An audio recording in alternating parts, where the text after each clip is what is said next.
People, can you feel it? Love is everywhere.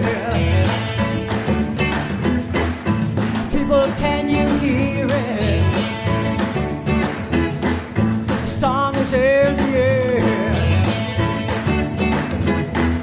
We're in a revolution.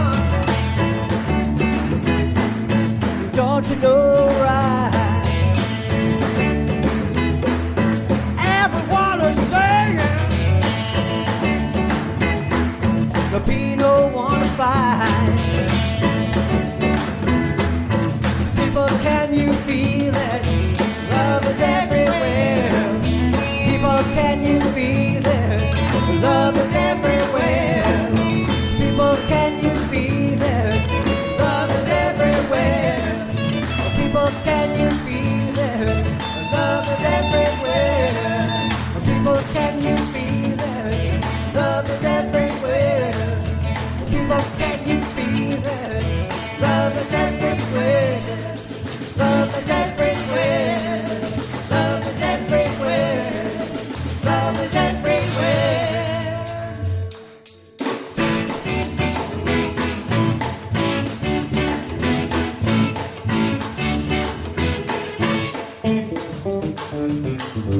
Love is everywhere. Love is everywhere.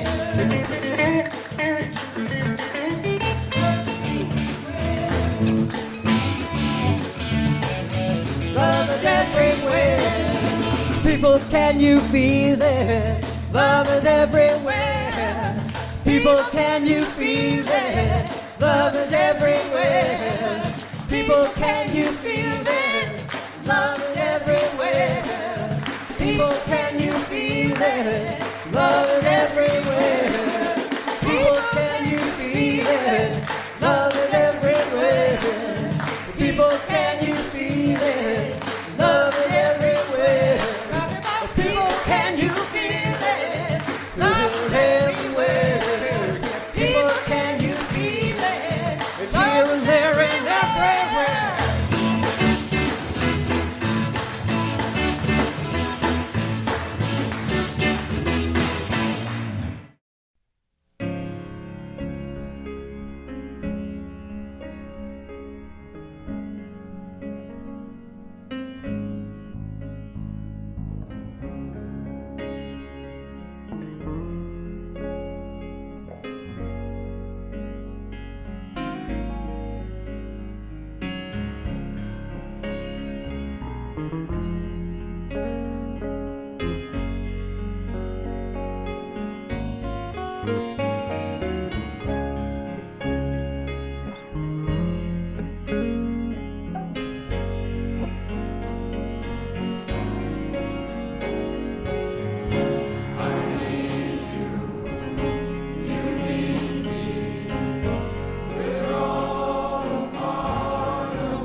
heart is a bloom.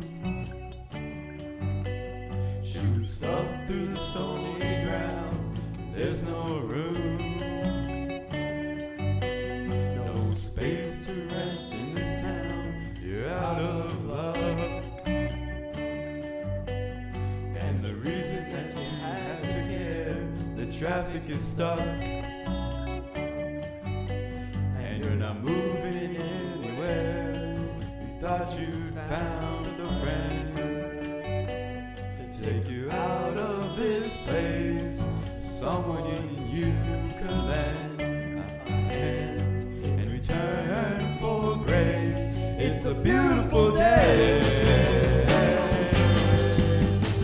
Sky falls, you feel like it's a beautiful day. Don't let it get away. You're on the road, But you've got no destination. you're in the mud, In the maze of her imagination. you're loving this town. Even if that doesn't ring true, You've been all over, and it's been all over you. It's a beautiful day. Don't let it get away. It's a beautiful day.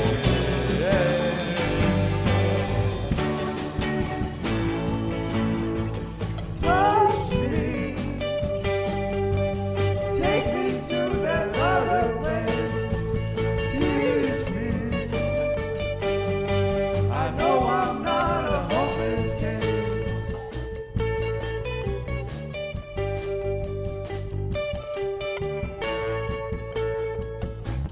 See the world in green and blue. See China right in front of you. See the canyons broken by cloud. See the tuna fleas clearing the sea out. See the boat in flies at night. See the oil fields at first light. And see the bird with the leaf in her mouth. After the flood, all the colors came out.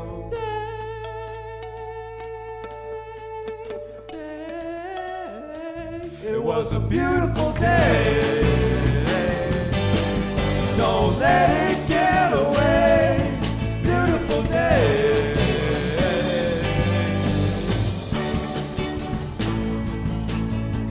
Touch me, take me to that other place. Reach me, I know I'm not a hopeless case. What you don't have, you don't need it now. What you don't know, you can feel it somehow. What you don't have, you don't need it now. Don't need it now. Beautiful day.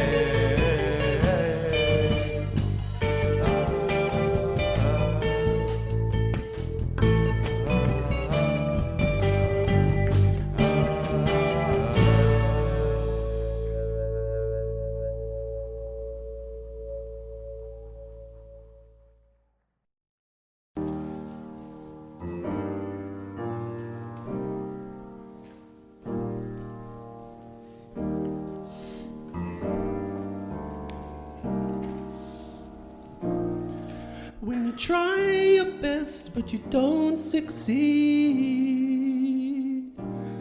when you get what you want but not what you need, when you feel so tired but you cannot sleep, stuck in rivers,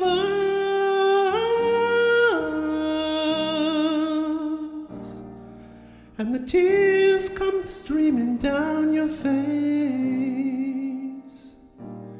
when you lose something you can't replace, or you love someone but it goes to waste, could it be worse?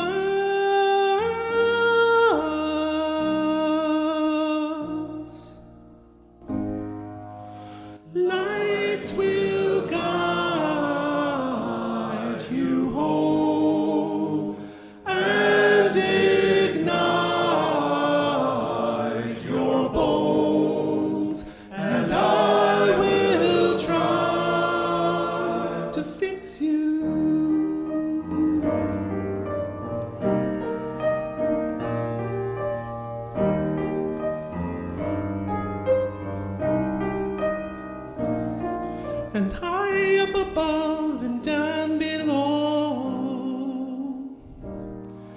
when you're too in love to let it go.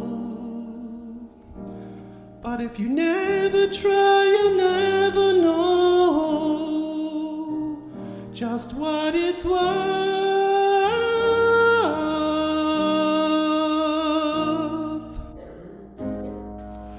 Lights will guide you home and ignite your bones, and I will try to fix you.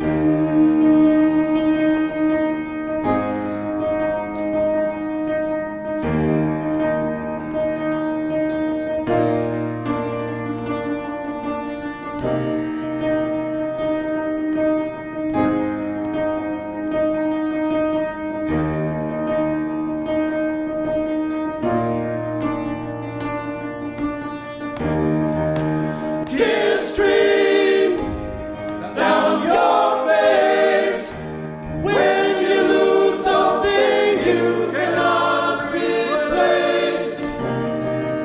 Tear stream down your face,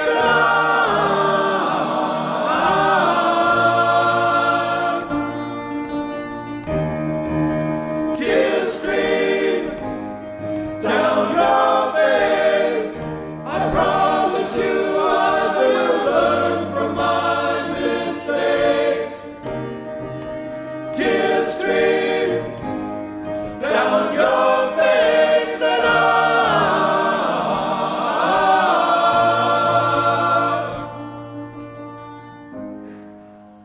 lights will guide you home and ignite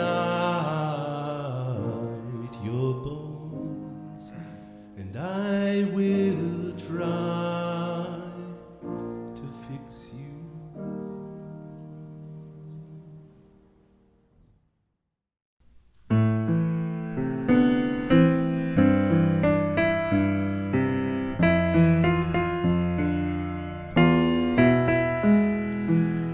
I am a seed of peace, seed of peace, a seed of peace. I am a seed of peace. I am a seed. I am a seed of peace. Peace, peace, peace, peace. I am a seed of peace, seed of peace, a seed of peace. I am a seed, a seed of peace. I am a seed, I am a seed of peace. Peace, peace, peace, peace, seed of peace. I am a seed of peace, seed of peace, a seed of peace. I am a seed of peace. I am a seed of peace. Peace, peace, peace, peace. Peace, peace,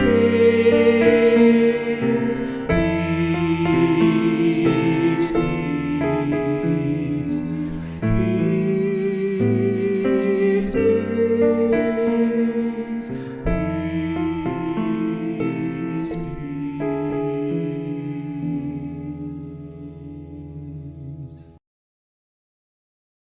Good morning, everyone, and welcome to the Unitarian Universalist Church of Silver Spring. My name is Bonnie Gallion, and my pronouns are she and her. I'm today's worship associate. We are lucky today to welcome the Reverend Kimberly Debus to our virtual pulpit.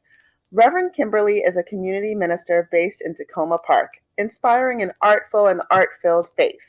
She consults with congregations and religious professionals throughout the denomination. She's a member of the other UUCSS in Saratoga Springs, New York, and is joyfully affiliated with the Unitarian Church of Lincoln, Nebraska. Reverend Kimberly has previously served at the Church of the Larger Fellowship as well as congregations on Long Island and Key West. This morning, Reverend Kimberly will be preaching about why love alone is not enough to hold ourselves and our communities in covenant. Due to the severe spike in COVID cases in the Washington, D.C. area, UUCSS is moving ahead with all virtual services for the time being. As a reminder about virtual services via YouTube, you can log into Google for the chat. Please keep in mind that the chat is available only during our Sunday morning worship time, and during our worship time, please remember that what you write in the chat is very public. For any who are tuning in for the Sunday service morning and would like to watch the service with American Sign Language interpretation, please tune into the ASL Zoom room shared in the All Church email as displayed on your screen now.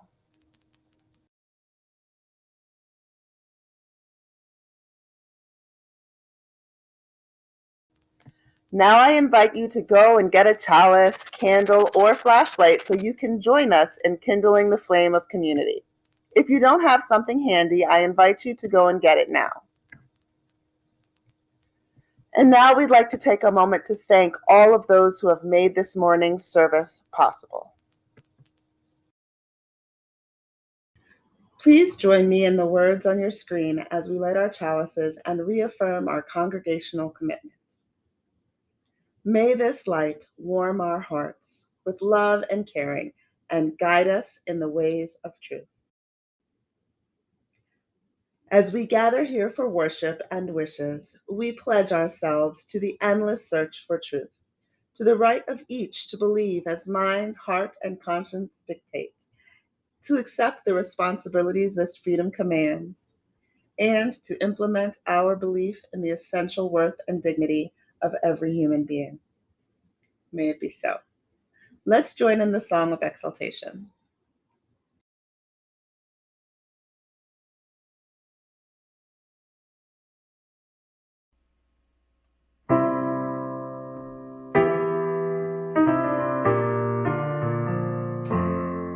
Since what we choose is what we are, and what we love we yet shall be. The goal may ever shine afar, the will to reach it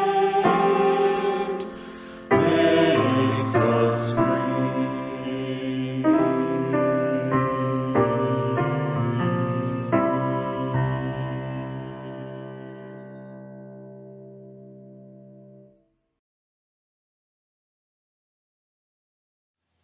We begin with these words from the Reverend Gretchen Haley. Life comes for us in 1,000 different ways, undoes plans and upends traditions, knocks down the doors of our defense. In a moment, every expectation releases like the in and out of breath. Life is urgent and also unbearably slow, and does not take well to our fantasies of control. We gather here to practice surrendering to the waves of grace and grief, in song, in silence, in story. We come to remember the possibility of a larger call, that we might offer our gifts with a surprising generosity, that we might release ourselves from the needing to know, that we might simply be present to this beauty, these partners, this hope that we make together. Come, Let us worship together.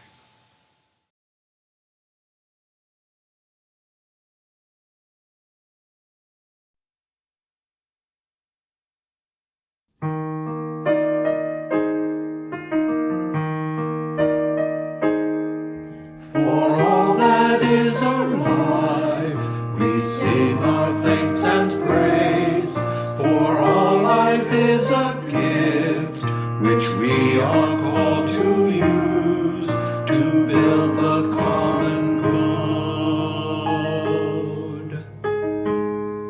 and make our own days glad.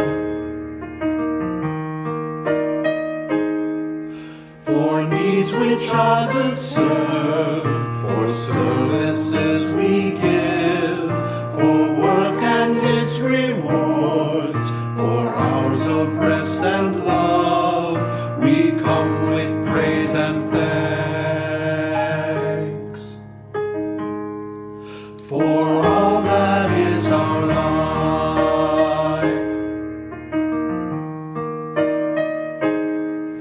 for sorrow we must bear, for failures, pain, and loss, for each new thing we learn, for fearful hours that pass, we come with praise and thanks. For all that is our life, for all that is our life, we sing our thanks and praise. For all life is a gift, which we are called to use to build the common good and make our own days glad.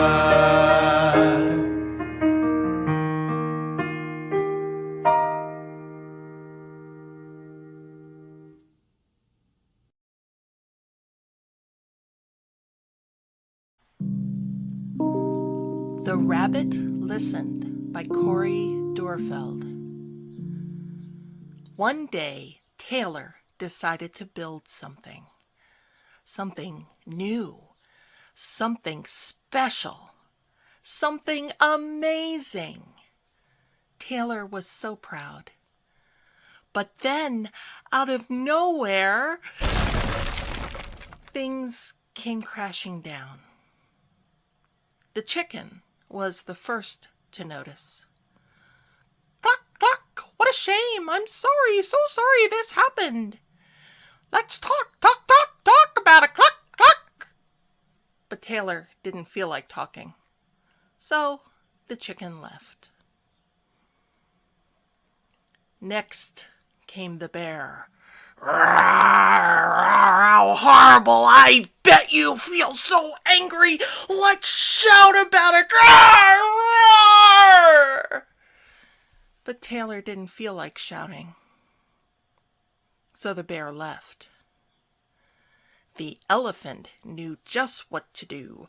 Trum-ta-da! I can fix this. We just need to remember exactly the way things were. But Taylor didn't feel like remembering. So the elephant also left. One by one they came. The hyena, let's laugh about it. The ostrich, let's hide and pretend nothing happened. The kangaroo, what a mess, let's throw it all away. And the snake, shh, let's go knock down someone else's. But Taylor didn't feel like doing anything with anybody. So eventually they all left until Taylor was alone. In the quiet, Taylor didn't even notice the rabbit. But it moved closer and closer until Taylor could feel its warm body. Together, they sat in silence until Taylor said, "Please, stay with me." The rabbit listened. The rabbit listened as Taylor talked. The rabbit listened as Taylor shouted. The rabbit listened as Taylor remembered and laughed. The rabbit listened to Taylor's plans to hide, to throw everything away, to ruin things for someone else. Through it all, the rabbit never left. And when the time was right, the rabbit listened to Taylor's plan to build again. "I can't wait," Taylor said. "It's going to be amazing."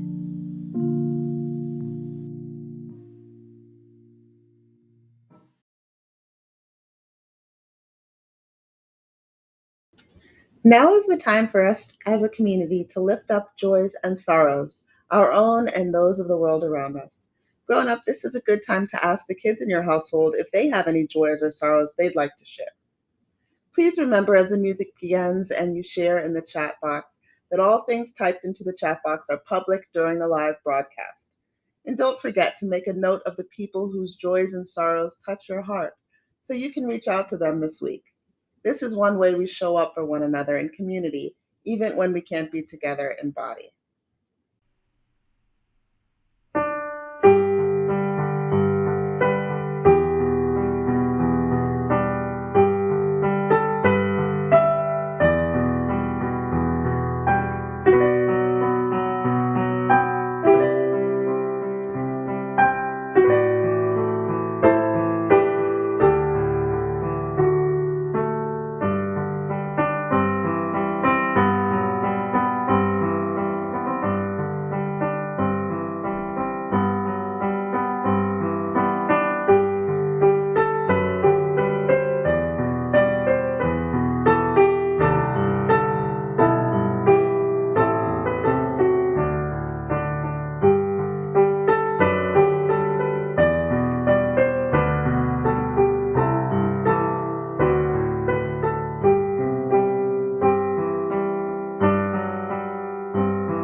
I invite you into an attitude of prayer and meditation. Spirit of life, known by many names, yet by no name fully known, we gather today with hopes and dreams, and also with fears and wounds. May we be reminded that all things come and go, that today's joys and today's sorrows in time will give way to those of tomorrow, and that those who have strength to share today ought do so while we can, and that those who are in need allow ourselves to receive, for tomorrow those roles may well be reversed. Spirit of healing and justice, hold all who are in harm's way in our community, our nation, and our world. May love and liberation flow across this earth, and may we be active participants in loving the hell out of this world. Spirit of life, parent of us all, help us remember those who are not here today, those who need what we have found here, and those who have what we here need. May we always be open to growth and change, to movement, to grace. In the name of all that is holy, let us say, blessed be, Shalom, Ashe, and Amen.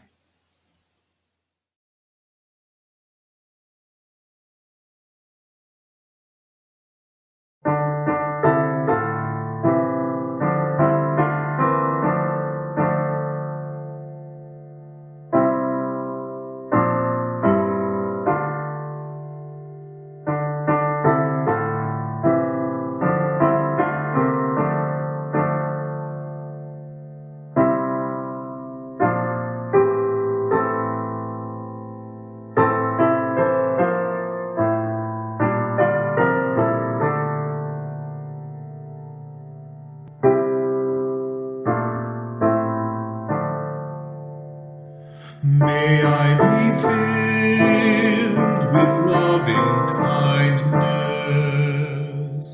May I be well.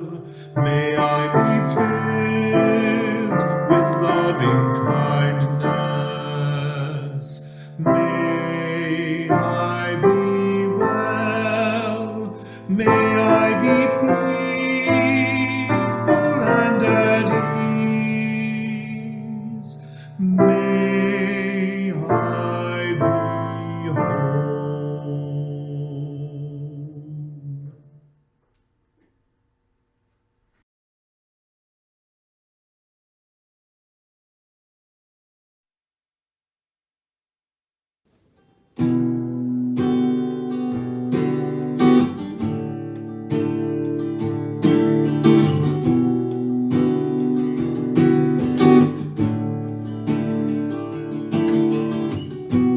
What on earth is going on in my heart as it turns as cold as stone? Seems these days I don't feel anything, 'cause it cuts me right down to the bone. What on earth is going on in my heart?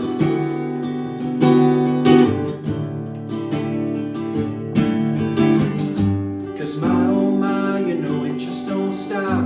It's in my mind, I wanna tear it up. Been trying to fight it, trying to turn it off, but it's not enough. It takes a lot of love. It takes a lot of love, my friend, to keep your heart from freezing, to push until the end. My oh my.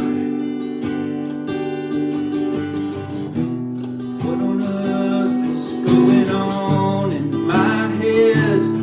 You know I used to be so sure.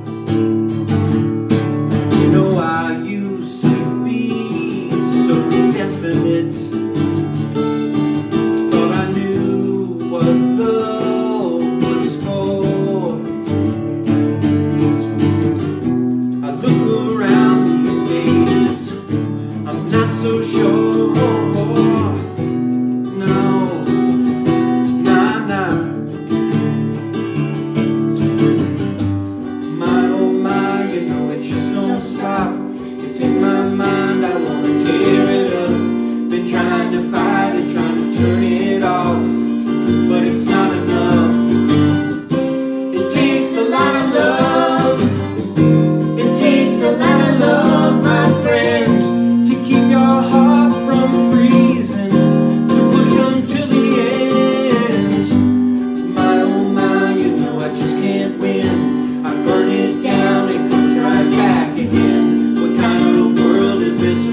It's in my mind, I wanna tear it up. Been trying to fight it, trying to turn it off, but it's not enough. It takes a lot of love. It takes a lot of love, my friend, to keep your heart from freezing, to push until the end. My oh my, you know it just don't stop. My oh my, you know it just don't stop. It just don't. My oh my, you know it just don't stop. My oh my, oh my, you know it just don't stop. My oh my, you know it just don't stop. Well, my oh my, you know it just don't stop. My oh my now, my oh my, you know it just don't stop. My oh my, you know it just don't stop.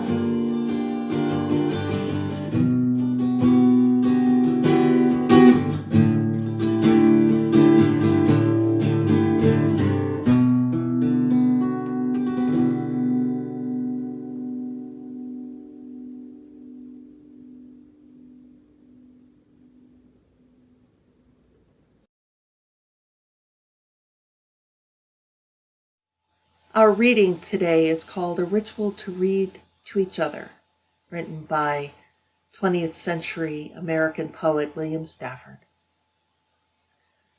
If you don't know the kind of person I am, and I don't know the kind of person you are, a pattern that others made may prevail in the world, and following the wrong God home, we may miss our star. For there is many a small betrayal in the mind, a shrug that lets the fragile sequence break, sending with shouts the horrible errors of childhood storming out to play through the broken dike. And as elephants parade, holding each elephant's tail. But if one wanders, the circus won't find the park. I call it cruel, and may be the root of all cruelty, to know what occurs, but not recognize the fact. And so I appeal to a voice, to something shadowy, a remote, important region in all who talk. Though we could fool each other, we should consider, lest our parade of mutual life get lost in the dark. For it is important that awake people be awake, or a breaking line may discourage them back to sleep. The signals we give, yes or no or maybe, should be clear. The darkness around us is deep.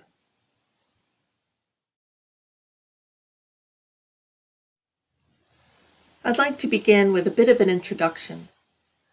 Now, I know you as part of this storied Unitarian Universalist association, grounded in your faith and your identity as a strong congregation in the DMV. But I am a newly transplanted New Yorker, and you don't know the kind of person I am yet. And so how we engage with one another, as William Stafford so aptly points out, requires a sense of one another. I am what we call a community minister. Instead of serving one congregation, as Reverend Kristen does for you, I work with Unitarian Universalists around the world. And while the focus of my work is in the areas of worship and the arts, much of my work is also about spiritual deepening and pastoral care. Whether I'm leading covenant groups, doing workshops and retreats, providing sabbatical coverage, or consulting with congregations and religious professionals, there is much in my work that is about care of the soul, as much as there is care for the liturgy. Now, this has been even more important in the pandemic, bringing messages of care and hope and healing on Sunday mornings and frankly every day. My work has brought me to over 100 congregations in the last 22 months alone, engaging with hundreds, if not thousands, of Unitarian Universalists. all of whom, like you, are struggling to make sense of this still ongoing pandemic. I feel such love for my fellow Unitarian Universalists. I feel your pain and I see your struggles because, my oh my, you know it just don't stop, right? This may be my first time with you, but in some ways I do already know you. And I owe it to you to not follow the wrong God home and lead you to miss our star. As I think about the bird's eye view that I have of Unitarian Universalism and my ministry with you, is that while I have been a good pastor, I haven't always been a good prophet. I've sometimes pulled my punches. I've let the truth hide under beauty and metaphor. Perhaps it's the influence of living so close to Washington now, but I've come to understand recently that to truly minister to you, I must lean into my call, which reminds me that I must speak plainly and lean into the prophetic. To remember that being in covenant and communion with you requires me, much like the prophets of old, to tell you, people I love, the unvarnished truth. And the unvarnished truth is this: the pandemic has unmasked a problem that has long been simmering. This rugged American individualism we so highly prize is absolutely killing our congregations and our professional staff. And if we are killing ourselves from the inside, what hope do we ever have of making any bit of difference out in the world? Every single person here knows that because of this global pandemic, our emotional resiliency is shot. We feel at different times and sometimes all at once stress, fear, anger, sickness, loss, grief, shock, and trauma. My oh my, you know it just don't stop. We feel queasy and uncertain and unmoored and irritated and disappointed, and with so much out of our control, we turn to the things we can control. We devolve into fights over meaningless things, acting out of our personal desires in a sense that only we know what's right. The dominant culture that surrounds us teaches us that control is about success, comfort, self-reliance, getting what we need. This is what capitalism tells us control is about. Whoever has the most toys wins. We get our needs met and complain when they aren't. We who are white especially, and middle and upper class especially, cannot help but think this way because we have had and we have been taught what success looks like. Capitalism, schooling, American history as it was taught to us, white European American history. We often say that white supremacy culture is the water we swim in, and capitalism then is the air that we breathe. And so we approach everything in our lives, from work to relationships to hobbies to, yes, even our faith communities, through this lens of capitalism, this particular way of understanding success. Now, I know you know this, and I know that you know that faith communities such as ours are not meant to be about success or control or getting what you need. But many are acting like it. I don't know if it gives you any comfort, but millions of people in faith communities and every denomination is acting like it too. So I know it's not just an isolated problem, but it doesn't make it any better. This capitalist approach to our congregations is causing harm. I see the harm manifesting everywhere. Harm to each other, harm to your ministers, harm to your staff, harm to your leaders, harm to your congregations. You're relying on your minister and professional staff to overwork instead of sharing the ministry. You're demanding more in a time when we know everyone is only capable of doing less. You're forgetting that the leaders of your congregation, professional staff, and volunteers, not just here but around the world, have gone through the pandemic too. Have struggled with hundreds of thousands of unnecessary deaths too. Have worried constantly about the people we serve, our families, and our communities, all while facing the truth of our nation and our world and all that is wrong outside our walls. We who serve our congregations professionally are not holding it together very well. And this anxious, controlling way of being isn't helping. Look, we who are ministers and religious educators and music directors know that we are disappointing you. But your disappointment cannot be translated into performance evaluations and bottom lines, because what that does is turn ministry into a commodity.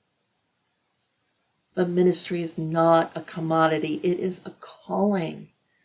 And that's why this feels so hard, because every criticism, every fake fight, every customer comment shakes our understanding of the call and keeps our ministries from thriving. Now that's counter-capitalist too, by the way, this sense of call. We have to do it because we can't not. But too many good ministers, religious educators, and music directors leave their ministry because their faith in the call to serve this faith and the people in it has been shaken by the demands of those who want churches to run like businesses and employees to serve the stockholders. That's one of the struggles, of course, of congregational polity.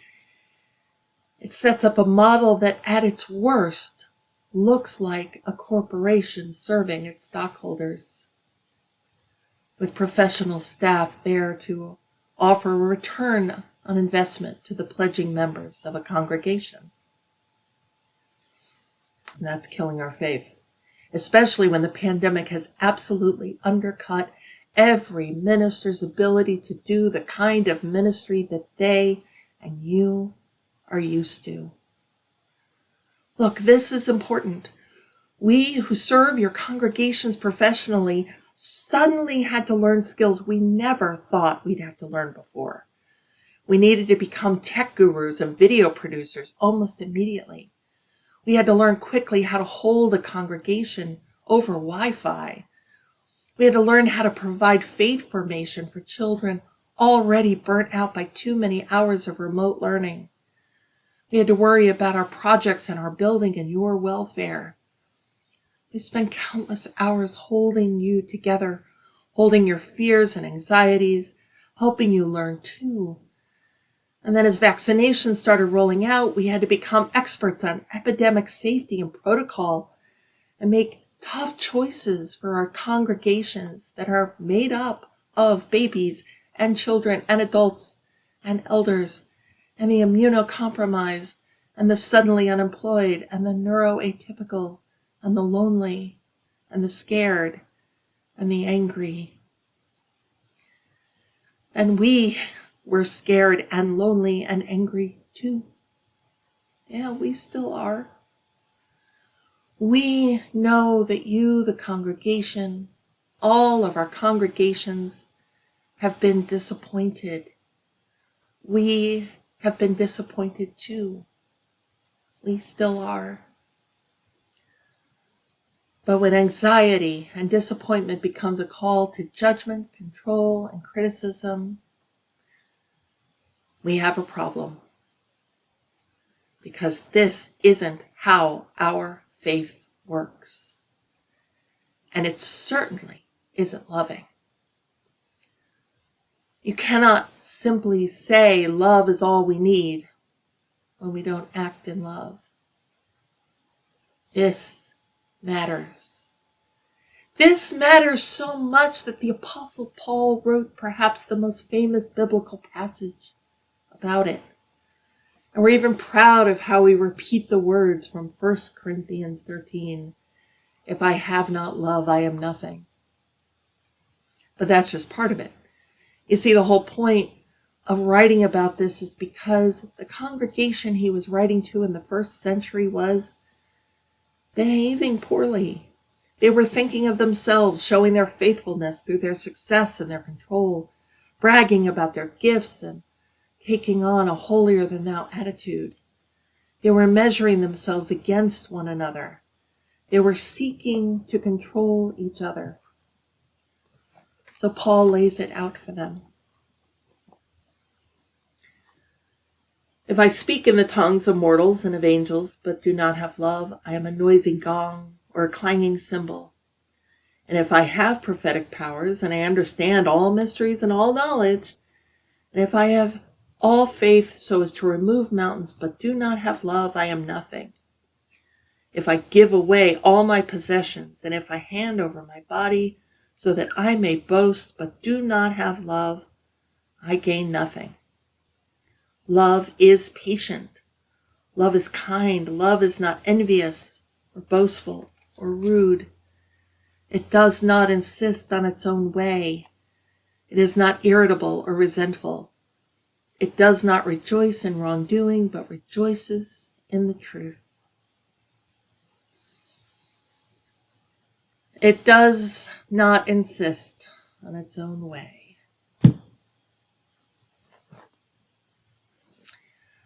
Love. Just saying we have love isn't enough, because that's hard. And a faith that sides with love, answers the call of love, answers yes to love, draws the circle of love wide. We Unitarian Universalists are so convinced that all we need to do is have love, and we can continue to behave as we want to. We are so convinced that all we need to do is write some affirming words in a covenant, and we can continue to behave the way we want to. We are utterly convinced that it is enough to say we love, and then are constantly baffled why our shared ministry isn't thriving. How many times have you seen familial or romantic relationships that imploded despite one of the partners insisting far too late, but you know I love you, but having never actually committed to showing and expressing that love in real, tangible ways? Paul reminds us that to be truly a faith community, this countercultural thing, we must work on it and treat it with honor the way we do our familial and romantic relationships. What Paul saw 2,000 years ago are the same things I see amongst our congregations today. We absolutely have to be aware when we're being selfish or controlling or bullying or withholding.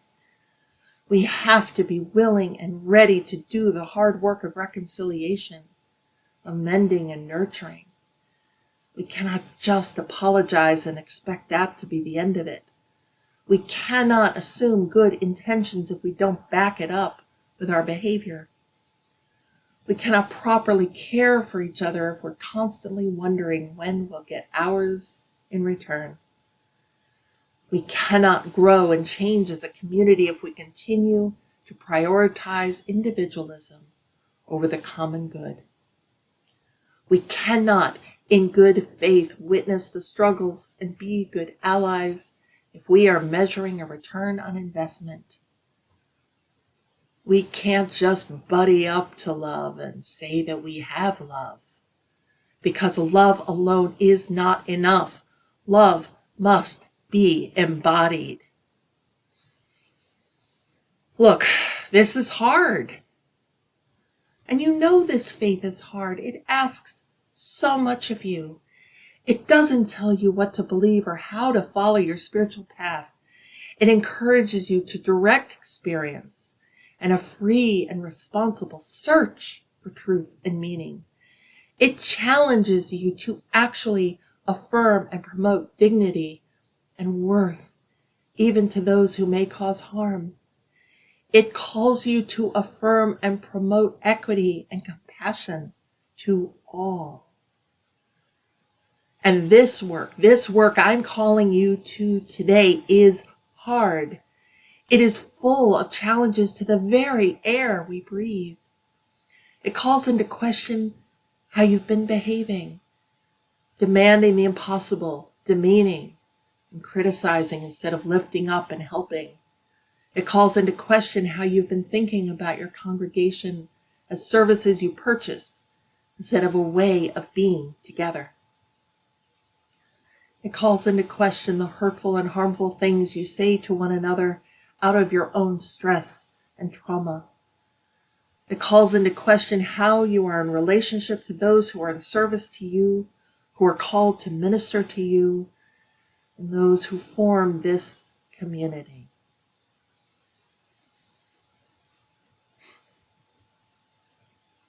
I have no easy answers.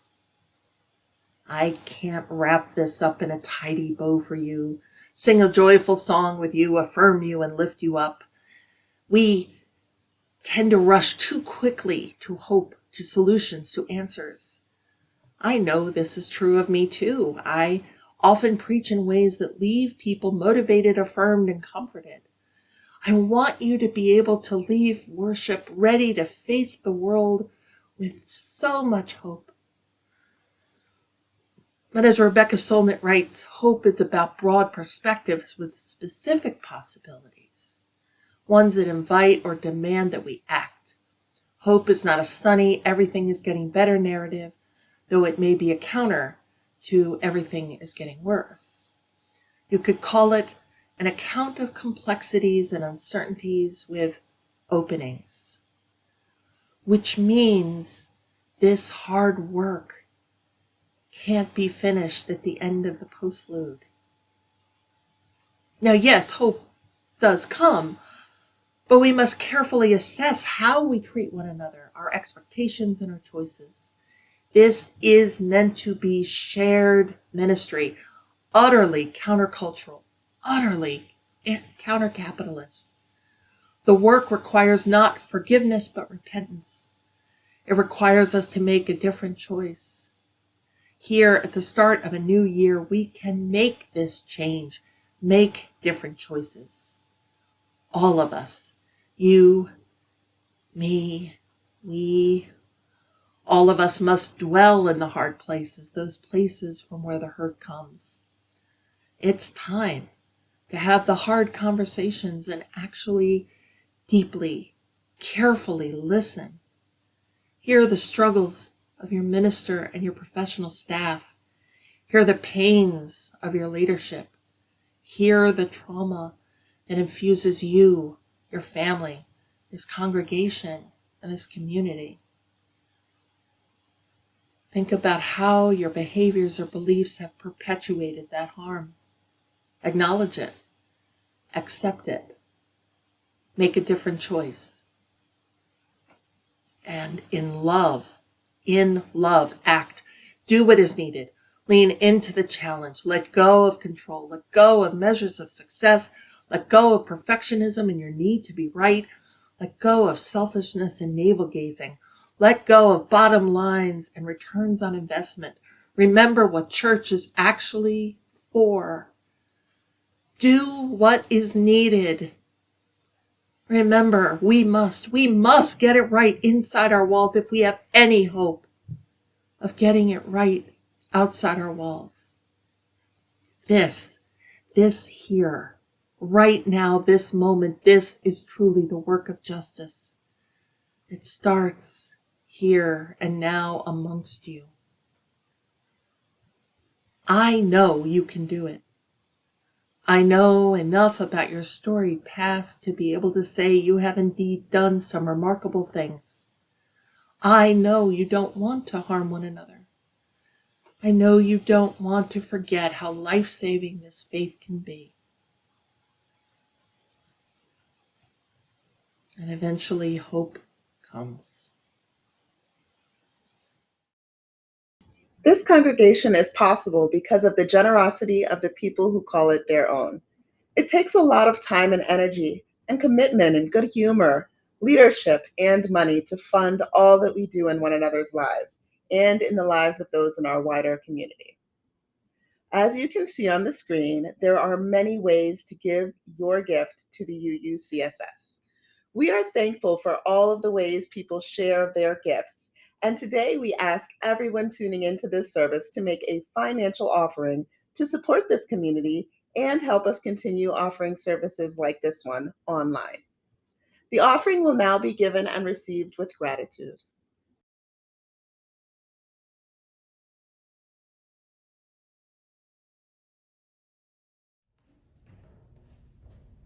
Hope comes from the place where the hurt comes. I said hope comes from the place where the hurt comes. Hope comes from the place where the hurt comes. I said hope comes from the place where the hurt comes. Hope comes from the place where the hurt comes. I said hope comes from the place where the hurt comes. I said hope comes from the place where the hurt comes. Hope comes from the place where the hurt comes. The part of you that is not alright comes from the place where there's also the part that loves the light. Hope comes from the place where the part of you that is suffering is the part that causes change, and you don't have to feel ashamed. There is nothing to forgive. The part of you that is crying out is the part that wants to live. Hope comes from the place where the hurt comes. Hope comes from the place where the hurt comes. Hope comes from the place where the hurt comes. Hope comes from the place where the hurt comes. Now when your world is burning down, well, getting hot is the same reaction, but one in need of action because your spirit needs protection. So gather up your sinew and gather up your affection. Yeah, hope is not a feeling, hope is an action. Yeah. Hope comes from the place where the hurt comes. Hope comes from the place where the hurt comes. Hope we are not alright. Hope we are not alright. Fall down on my knees. I'm gonna say, will help me, please. I'm gonna say that I'm not alright. I'm just trying to make it through this night. I'm gonna fall down on my knees. I'm gonna say, help me please, help me please. We can say, we are not alright, we are not alright. We can help each other get through the night.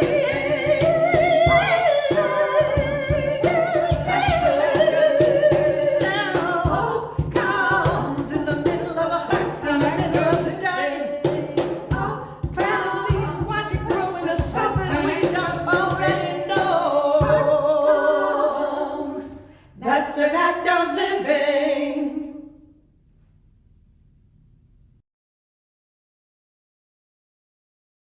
Please join me in the words of chalice extinguishing.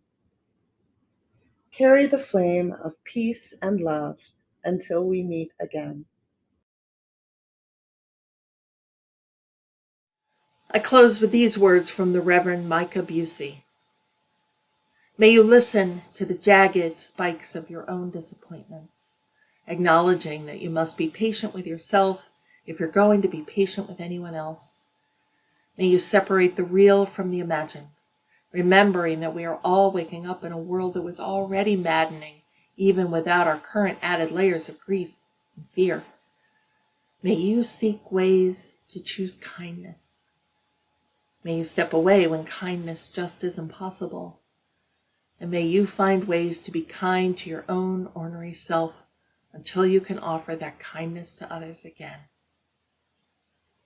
Go in love. Go in peace.